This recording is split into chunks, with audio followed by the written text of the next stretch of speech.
સાવરકુંડલા શહેરમાં iconic road અને circuit house બનશે। અમરેલીના સાંસદ, સાવરકુંડલાના ધારાસભ્ય અને નાયબ મુખ્ય દંડકના હસ્તે ખાતમુહૂર્ત કરવામાં આવ્યું। ત્યારે અમરેલીના સાંસદ ભરત સુતરિયા, ધારાસભ્ય મહેશ કસવાલા, નાયબ મુખ્ય દંડક કૌશિક વેકરિયાએ ખાતમુહૂર્ત કર્યું। કાર્યક્રમના માર્ગ અને મકાન વિભાગ કચેરીના અધિકારીઓ તેમજ નગરપાલિકા પ્રમુખ સહિત ભાજપના હોદ્દેદારો ઉપસ્થિત રહ્યા હતા। શહેરની મધ્યમાંથી પસાર થતો રોડ હવે 16 કરોડના ખર્ચે આઇકોનિક બનશે।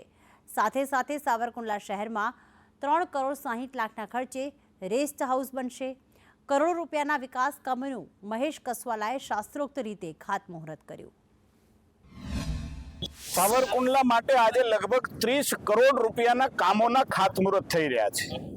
સાવરકુંડલાની મધ્યમાં નીકળતો માર્ગ લગભગ 16 કરોડના ખર્ચે એક આઇકોનિક રોડના સ્વરૂપમાં પરિવર્તન થશે। સીસી વત્તા ડામર રોડના કોમ્બિનેશન સાથે ખૂબ સારો માર્ગ શહેરને શોભે તેવો માર્ગ હવે નિર્માણ થઈ રહ્યો છે। સાથે સાથે સાવરકુંડલાની અંદર એક નવી સગવડતા ઊભી કરવા માટે સર્કિટ હાઉસની વ્યવસ્થા લગભગ 4 કરોડના ખર્ચે એનું પણ આજે ખાતમુહૂર્ત થઈ રહ્યું છે। સાથે સાથે સાવરકુંડલા ગ્રામ્ય વિસ્તારમાં ખાંભાથી થોરડી માટેનો બહુમૂલ્ય રોડ આજે 7 કરોડના ખર્ચે એનું પણ નવીનીકરણનું ખાતમુહૂર્ત થઈ રહ્યું છે। ધજડી, સાકરપરા અને મિતિયાળા જે ગ્રામ્ય વિસ્તારનો રોડ છે એ પણ 4 કરોડના ખર્ચે આજે એનું પણ ખાતમુહૂર્ત થઈ રહ્યું છે।